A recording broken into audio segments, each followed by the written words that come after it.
So, as we discussed in the last movie, the primary electronic feature of an alkyl halide is that slightly positive carbon atom that is attached to the halogen.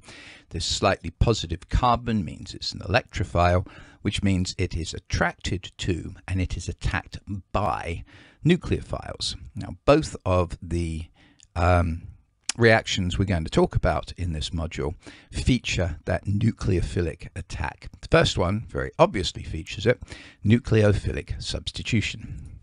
Now we're going to focus for the first part of this discussion on primary halogenoalkanes. So that's the carbon that is bonded to the halogen, only has at best one other carbon attached to it. It's got two hydrogens there. Now I said at best because we're going to mention occasionally the methyl halides or the halogenomethanes, in which this is a hydrogen. But right now our main focus, primary halogenoalkanes. So here's the nucleophile coming in to do the attacking. Now this nucleophile, by definition, nucleophile likes positives, so therefore it's going to have something negative.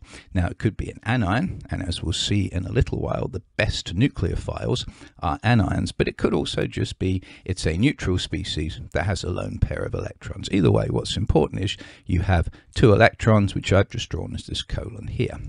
So those two electrons attracted to the slightly positive carbon like that. The carbon says, oh, I like you, why don't I just tell this X to get lost? And so we make the new compound in which the nucleophile is now bonded to the carbon, and that little hydrogen, or the halogen, excuse me, has gone off as a halide anion. Now I'm not talking about tests for functional groups in the individual modules. We'll have a big module later on for tests for functional groups, but the fact that most of these nucleophilic substitutions produces a halide, a chloride, a bromide, or an iodide should make you think of silver making precipitates with chlorides, bromides, or iodides, and that's the nature of the test for alkyl halides. Anyway, it is an amazingly useful reaction. Here's a list of various nucleophiles, hydroxide, alkoxide, and so on, in order to make new organic compounds. Okay, now this is debatable whether I should bring this up now in only our third organic module, but at some point or other we're going to talk about all of these different ones. Next module is on alcohols, then later on we'll talk about ethers, esters, nitriles where you have cyanide. The alkyl azides, not very much in the A level, but it's a very important reaction for later on in your chemistry studies. Same thing for hydrogen sulfide, HS-, an amazingly good nucleophile, making thiols. Now, you might say, why do I have iodide in here, making an iodoalkane? Well, as we'll see in a minute, iodoalkanes are probably the most useful form of these alkyl halides. Anyway, this table here, don't want it to be too intimidating for you, but it is just to demonstrate for you that nucleophilic substitution of alkyl halides is an extremely useful synthetic tool when done in the right way. So the last words out my mouth, at least as far as you're concerned, were when I said done in the right way. Well, in order to do a reaction in the best way possible, you need to really understand something about its mechanism. So I'm going to spend quite a few slides discussing the mechanism of nucleophilic substitution. And some of these topics I'll bring in will include a small amount of extension material, but that's not a bad thing because I think it can help you to understand various concepts a little bit better. So the nucleophilic substitution mechanism that we're discussing here is a so-called backside attack. Here is our alkyl halide with that slightly positive carbon. And what I want you to notice here is the stereochemistry, the structure of it. I've got one hydrogen coming out at you, I've got one hydrogen going away from you, and I've got the rest of the molecule, the R group, also going away from you. But these are all pointing to your left. Okay? Now, when our nucleophile comes in, and in this case I'm just going to use OH, hydroxide ion, okay? Well then it can't come in from this side. Look at my model here. This big old halogens there. Now it's unfortunate that the only green balls I have are little balls. This should be a large, enormous ball for this halogen because halogen atoms are pretty big. But on the other hand, here is this backside of the molecule that's really available for the attack from the OH minus. So the attack is such that the OH minus, in this case, or the nucleophile in general, comes in into this side of the carbon. So there it is coming in on that side of the carbon. Now if it's coming in from this side, well then the rest of these groups are going to move away from it as the X is also leaving. Okay, so you have this all-in-one movement. The nucleophile comes in, the X starts to leave, and these three groups, the other three groups attached on the carbon, start to move away from where the OH is coming in towards where the halide is leaving. And this makes this transition state here. You can see the OH is starting to make a bond. The halide is starting to break the bond, starting to leave. So the OH coming in, the halide leaving. And then these other three groups, the R, the H, and the H, so that's the blue, the white, and the purple, are moving from very distinctly on the left, in case of the purple and the blue, moving in this direction. The only reason hydrogen looks like it's pointing this way is because the molecule's on a slight tilt, so you can see everything. Okay. Anyway, then things continue on. The halogen leaves. The OH finishes coming in, making the bond, and we make this molecule. Okay, now notice here the X has gone from the right hand side, the OH has come in from the left hand side, so now the purple H, the pink H, the purple ball, and this R group, the blue ball, have moved now from being on the left hand side to being on the right hand side. Okay, we have this backside attack that leads us to this 5 coordinate, which of course you can't say carbon makes 5 bonds, but it's got making a bond to the hydroxide as it's losing the bond to the halide.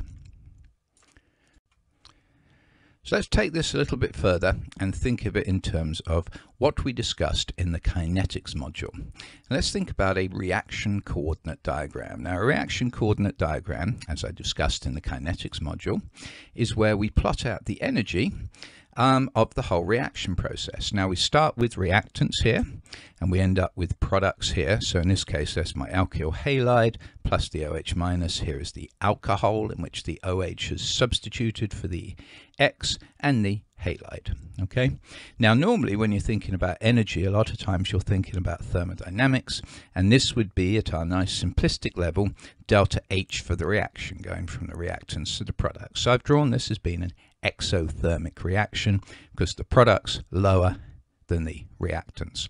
But what we like to do when we're studying kinetics in this reaction coordinate diagram is we think of what's happening energy wise between these two things. And of course you have to have in any reaction a so-called activation barrier. In other words, there's an energy hump that the molecules have to get over to go from reactants to products. So let's draw that little hump. Now as you start going up, the energy peaks when you have the so-called transition state, or activated complex is another fancy word you might see for that. And then after you've made the transition state, it's all downhill from there. Now in our particular case, here's the transition state. Our reactants, where the OH was all the way over here, the X was bonded to the carbon, and we had a nice tetrahedral carbon there with these two hydrogens in the R group on the left hand side. The products was where the X had gone all the way over here, the OH had coming in making the bond to the carbon, and our H and our H and our R were now on the right hand side of the page. Now of course the energy needed to get from the reactants up to that transition state is the activation energy, and we'll talk more about that in a minute. But anyway, what can we see from this reaction coordinate diagram and our fundamental understanding of the reaction? First thing is that it is a one-step reaction. The X is leaving as the nucleophile, the OH, is coming in. So you're making a bond at the same time as you are breaking a bond. Of course, you'll actually start to break the bond. That's going up in energy here before you really start to make the bond. But the important thing is it's one step. You don't have an intermediate in the middle of it. You don't do one step, okay, let's do a reaction, and now we've got something, and now we'll do a second reaction. It's all happening at once. So what that means is that both the alkyl halide and the nucleophile, the hydroxide, are involved in the rate determining step, the slow step of the mechanism. So that means the rate law is K times the concentration of the alkyl halide times the concentration of hydroxide.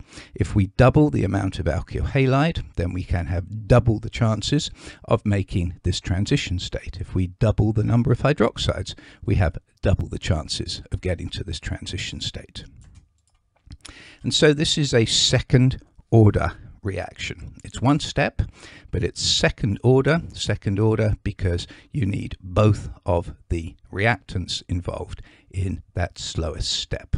It means the abbreviation that you'll often see for this is SN2. It is a second order nucleophilic substitution. So you have to kind of read it backwards. Second order nucleophilic substitution. Now, you only talk about SN2 reactions with your alkyl halides. In some of the extension topic, I'll talk about so-called SN1 reactions, which is the same nucleophilic substitution, but with a different mechanism. But that's in the extension topic. I won't mention it any further here. Now, having got this nice mechanistic understanding of what's going on, let's see if we can't interpret some experimental results that one sees if one does a detailed experimental study of these alkyl halides nucleophilic substitution. Well, the first thing is that activation energy involves pretty much putting energy into the complex, and you put energy in for two reasons. First is, and the most familiar to you, you need to break bonds. If you think of one of the ways that we think about delta H for reactions, delta H is where we break bonds and we make bonds. Breaking bonds needs energy, so in a very simplistic approach we think of breaking bonds, energy going in here. Making bonds produces energy, so energy coming out, so there we are there. So a terrible thing for me to say that would make physical chemists cringe in their shoes is you can think of a reaction coordinate diagram as in a very large part breaking bonds and making bonds. But the first thing is we've got to break those bonds. So let's look at the bond energies associated with the alkyl halides. These are the energies we've got to put in to break the bonds. Carbon chlorine 338, carbon bromine 276, carbon iodine 238. It's easier to break bonds as you go from chlorine to bromine to iodine. The easier it is to break bonds, the lower the activation energy. The lower the activation energy, the better the reaction, the increase in reactivity. And so if you remember what I said on the previous slide, when we looked at the various types of nucleophiles, and I included iodine in there to make alkyl iodides or iodoalkanes, that's because when we've made an iodoalkane, we can do lots more reactions with it very, very easily.